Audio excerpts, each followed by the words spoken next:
আজ তুই যুবক ছেলেরা, আমি মৌলবি যখন ডাক দিলাম রাস্তায় দাঁড়িয়েছিলি, তুই এখান থেকে আবার ছুটে চলে গেলি অন্য জায়গাতে।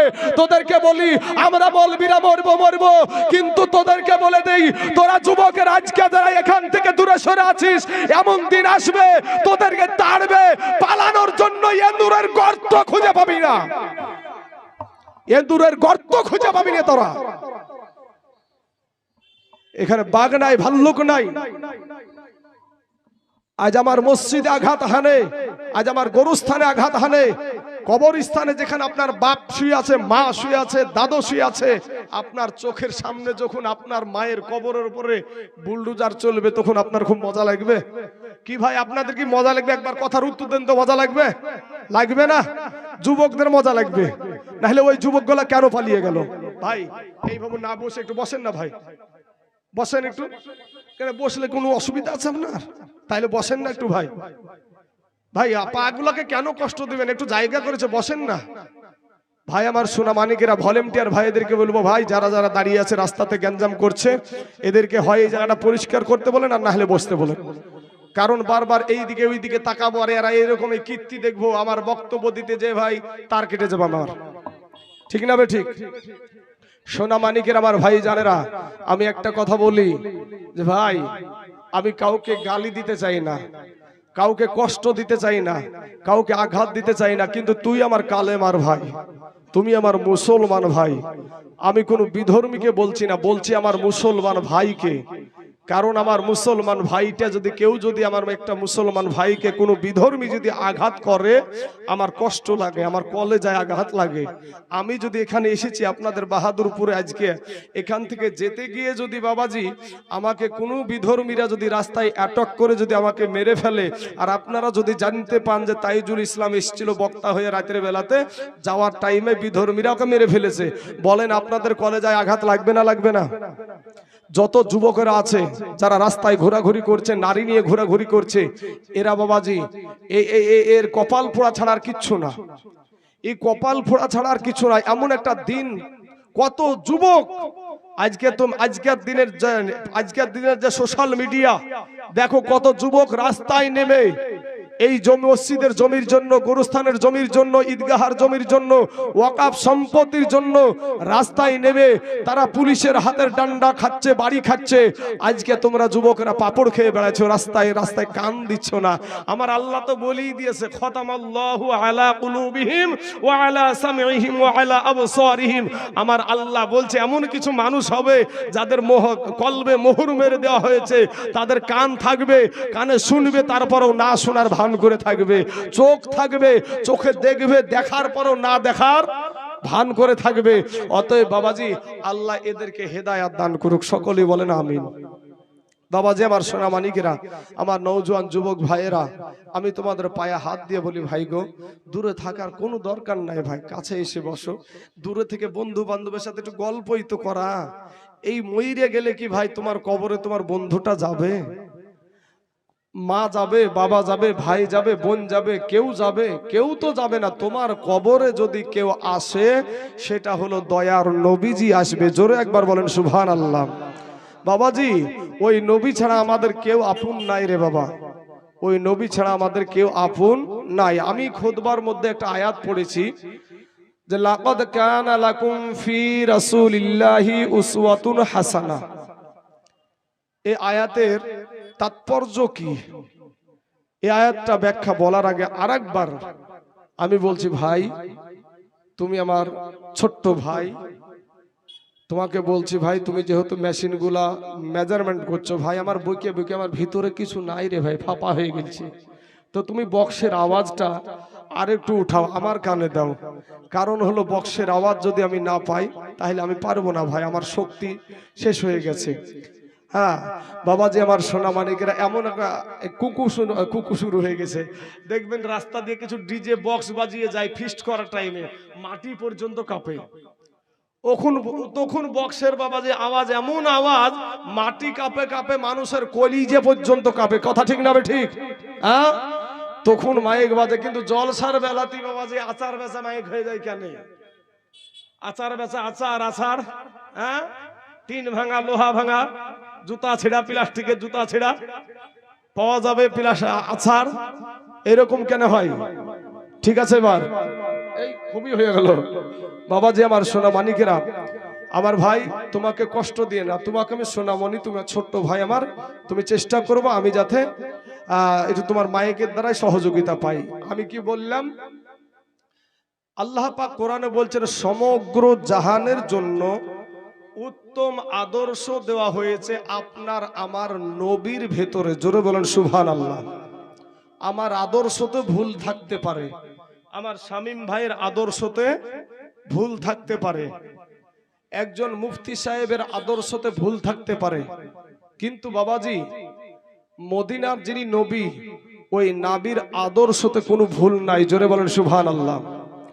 ওই নবীর আদর্শই যদি আমরা আদর্শিত না হতে পারি, কথাগুলো খুব মনোযোগ দিয়ে শুনবেন, ওই নবীর আদর্শই যদি আমরা আদর্শিত না হতে পারি, সে কোনোদিন মুমিন হতে পারবে না, সে কোনোদিন মুমিন হতে পারবে না। মুসলমান বাবাজির আমার ভাই জানেরা, আজকে আপনি কেমন পোশাক পরবেন তাতে নবীজির আদর্শ আছে। কথাগুলো একটু মনোযোগ দিয়ে শুনবেন ভাই। আজকে আমাদের পাড়ায় পাড়ায় কত রকমের দ্বন্দ্ব। আজকে বাবাজি আমাদের মুসলমানে কত রকমের ভাগাভাগি। আজকে দেখেন ভাই, আমার ওই নবীর আদর্শ যদি আমাদের ভিতরে থাকতো, তাহলে এই জিনিসগুলো আমাদের সমাজে ঘটতো। নবীর আদর্শ যদি আমাদের ভিতরে থাকতো, আল্লাহর কোরআনে বলছেন যে ওই নবীর আদর্শ সমগ্র জাহানের জন্য হলো উত্তম আদর্শ, হলো নবীর আদর্শ। তো নবীর আদর্শ যদি এটা কোরআনের কথা, তো কোরআনের কথা মানতে হবে না আমাদেরকে? আর যারা না মানে তাহলে বলেন, যারা না মানে তাহলে বলেন সেই ব্যক্তি গুনাহগার না? তাইলে নবীর আদর্শে আদর্শিত হতে হবে। চাইছে আপনার মতন সাধারণ মানুষ হোক, একজন চাষি ভাই হোক, একজন ব্যবসায়িক ভাই হোক, একজন মৌলবি হোক, সকলকেই কিন্তু নবীজির আদর্শই আদর্শিত হতে হবে। নবীর আদর্শ, আপনি কেমন পোশাক পরবেন তাতে নবীজির আদর্শ আছে। আপনি কেমন ভাবে আপনার বাবা মায়ের সাথে ব্যবহার করবেন তাতে নবীজির আদর্শ আছে। আপনি দেশের মেম্বার হয়ে কেমন করে দেশ পরিচালনা করবেন তাতে নবীজির আদর্শ আছে। আপনি আপনার সন্তানদের সাথে কেমন ব্যবহার করবেন তাতে নবীজির আদর্শ আছে। একটা এতিমের সাথে কেমন ব্যবহার করবেন তাতে নবীজির আদর্শ আছে। একটা ভাই সোনা যুবক, আমার নবী একটা এতিমের সাথে কেমন ব্যবহার করবেন তাতে নবীজির আদর্শ আছে। বিদেশি মেহমানের সাথে আপনি কেমন ব্যবহার করবেন তাতে নবীজির আদর্শ আছে। এ মুসলমান, আমার মতন আপনার মতন যে মাথায় চুল কাটি, এই চুল কাটাতেও নবীজির আদর্শ আছে। জোরে বলেন সুবহানাল্লাহ। সুন্নতি চুল কাটা আছে ভাই, সুন্নতি চুল কাটা আছে, দেখবেন সমাজে সুন্নতি চুল কাটা আছে। এই সুন্নতি চুল কাটা বাদ দিয়ে আপনার ঘরের সন্তান সেলুনে যায়, সেলুন বুঝেন তো আপনারা, সেলুন যেখানে নাপিতে চুল কাটে, ওই নাপিতকে গিয়ে বলছে যে নাপিত ভাই আমাকে বান্দর কাট দেন, নাইলে হলুমান কাট দেন। মাথার ভিতরে ভাই টিকটিকিও এখন বানাচ্ছে। আল্লাহর দেওয়া রং পছন্দ হয় না, দেখবেন কুত্তার লেজের মতন রং করে রাস্তায় ঢং করে ঘুরে আর নিজেকে খুব মডার্ন মনে করে। তুই কবরে যাইয়া দেখ, বাঁশের লাঠি রেডি, কবরে শুধু যাইয়া দেখ। যুবক ভাইয়ের আমার সোনা মানিকেরা, এবার আমি আপনাদেরকে বলি যে আমরা আলেমেরা আমাদের প্রথমে নিজেকে নিয়ে বলতে হবে, নিজেকে নিয়ে বলতে হবে বাবাজি, আমাদের ভিতরেও নবীর আদর্শ থাকা দরকার আছে। আমি এক মৌলবীর গিপদ, ও মৌলবী আর একজনের গিপদ, অথচ ওই মৌলবী সাহেবী হাদিস পড়লো কি, আল গিবাদু আসাদ্দু মিনাল জেনা, আল গিবাদু আসাদ্দু মিনাল জেনা, গিপদ করা জেনার সমতুল্য গুনহা। তো যদি তাই হয় তাহলে এক মৌলবী আর এক মৌলবীর গিপদ করতে পারে না, ঠিক না বেঠিক? কথা বলেন, ঠিক না বেঠিক? তা আমাদের সমাজে মৌলবীতে গিপদ করা আছে না নাই? ওরে এলো দিন আখেরি মলবি হবে বাড়ি বাড়ি এলো দিন আখেরি, মলবি হবে বাড়ি বাড়ি কোরআনের কথা বলবে, হাদিসের কথা বলবে, নিজেরা মানবে না। ঘন ঘন মসজিদ হবে কিয়ামতের নিশানা গো, ঘন ঘন মসজিদ হবে মুসল্লি পাইবা না। ভাইরে কিয়ামতের দিনে ঘনাবে এ বান্দির পেটে সন্তান হবে, এ কিয়ামতের দিনে ঘনাবে এ বান্দির পেটে সন্তান হবে, নিজের জমি খালি থাকবে আবাদ হইবে না। কথাটা বুঝলেন না মনে হয়? নিজের বিবিকে রেখে অন্য মহিলার সাথে প্রেম মারায় না, মারায় না? হ্যাঁ, সমাজ আছে না নাই? হ্যাঁ, তাই কবি বলছেন ওরে কিয়ামতের দিনে ঘনাবে এ বান্দির পেটে সন্তান হবে, নিজের জমি খালি থাকবে আবাদ হইবে না। কিছু পীরে টিপে মুরিদের পা জগৎবাসী শুই না যা, কিছু পীরে টিপে মুরিদের পা জগৎবাসী শুই না যা। লোভে ভক্তি কম্বকেরা দুজখে ঠিকানা, ঘন ঘন মসজিদ হবে কিয়ামতের নিশানা গো, ঘন ঘন মসজিদ হবে মুসল্লি পাইবা না। ওরে ভাই রাখবে না ভাইয়ের মান, অথচ একই বাপের দুই সন্তান। ওরে ভাই রাখবে না ভাইয়ের মান, অথচ একই বাপের দুই সন্তান। এক ভাই আর এক ভাইয়ের দিকে ফিরা চাইবে না। দেশে আইবার কত উঠা যাবে এই ভণ্ডরা ক্ষমতা পাবে, দেশে আইবার কত উঠা যাবে এই ভণ্ডরা ক্ষমতা পাবে। ওরে বুরখা পরে রাস্তাঘাটে বুরখা খুলে করিতে থাক কি বেজে না। ঘরে ঘরে মসজিদ হবে মুসল্লি পাইবা না রে ভাই, ঘরে ঘরে মসজিদ হবে এ ঘন ঘন মসজিদ হবে এই কিয়ামতের নিশানা। ওরে এলো দিন আখেরি মলবি হবে বাড়ি বাড়ি, ওরে এলো দিন আখেরি মলবি হবে বাড়ি বাড়ি কোরআনের কথা বলবে, হাদিসের কথা বলবে, নিজেরা মানে না। ঘন ঘন মসজিদ হবে কিয়ামতের নিশানা গো, ঘন ঘন মসজিদ হবে কিয়ামতের নিশানা। ভাই শোনা, আমাদের সমাজে এই বৃদ্ধ বাবজিরা এমন একটা সময় ছিল একটা ফতুয়া নেওয়ার জন্য মৌলবি খুঁজে পাইনি, মৌলবি খুঁজে পাওয়া যায়নি। আজ এখন বাবাজি মোবাইল চালিয়ে মুফতি হয়ে গেছে অনেকেই, মোবাইল চালিয়ে মুফতি হয়েছে অনেক ব্যক্তিরা। ভাই আমার, এই ফতুয়া জারি বহুত সমাজে আছে, ঘরে ঘরে বাবাজি মৌলবি এখন। তারপরে বাবাজি আমাদের সমাজের ফিতনা বেশি বাড়ছে, কমছে না, বেশি বেড়ে যাচ্ছে, কমছে না। তাহলে এই আদর্শ আমার নবীর আদর্শ নয়। চলুন এবার আপনাদেরকে বলি, ইমাম সাহেব শামীম আক্তার ভাই আমার প্রত্যেক জুম্মাতে হয়তো বক্তব্য রাখে, প্রত্যেক জুম্মাতে বক্তব্য রাখে। বলেন তো জুমার দিনে যতগুলা মুসল্লি হয় 5 ওয়াক্ততে অতগুলা মুসল্লি হয় কি? 5 ওয়াক্ততে হয় না। অথচ এই 5 ওয়াক্ত নামাজ প্রত্যেকটা মানুষের জন্য ফরজ। তাহলে প্রত্যেকটা মানুষ কি ওই ইমাম সাহেব বলতেই আছে, জলসাতে বলছে, মিলাদে বলছে, আপনারা শুনতে রাজি না, মৌলবীদের কথা শুনতে রাজি না।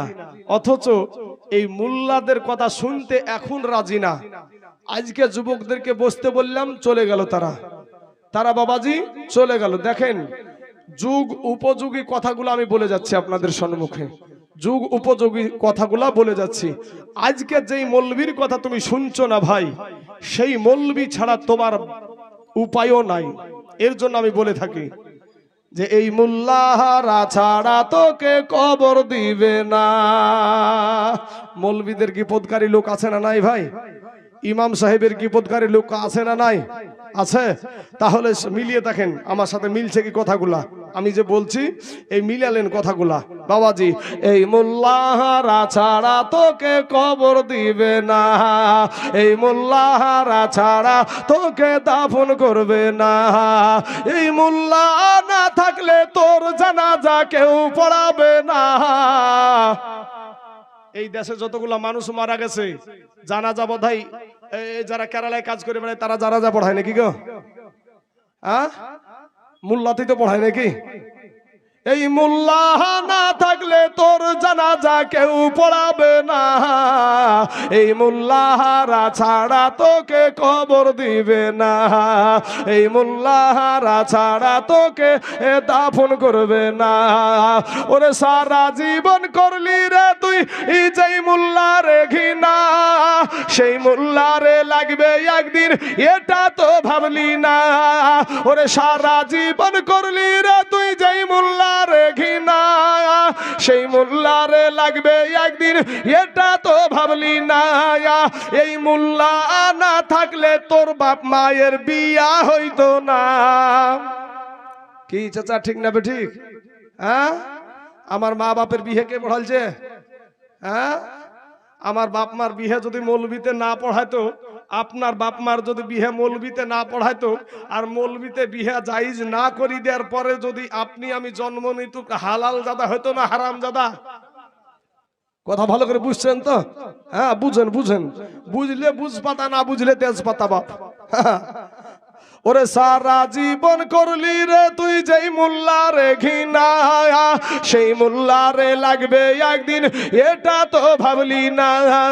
এই মোল্লাহারা ছাড়া তোমার বাপ মায়ের বিয়া হইতো না, এই মোল্লাহারা ছাড়া তোকে কবর দিবে না, এই মোল্লাহারা ছাড়া তোকে দাফন করবে না।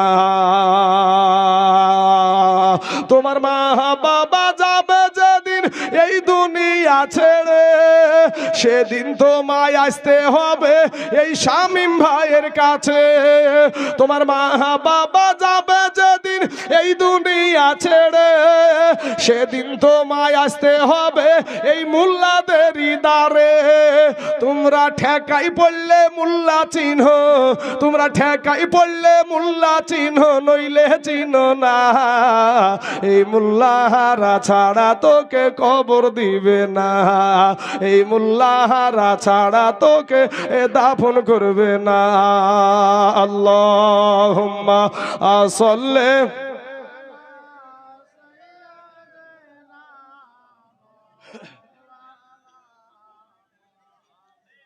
ওয়ালা আলি সাইয়্যিদিনা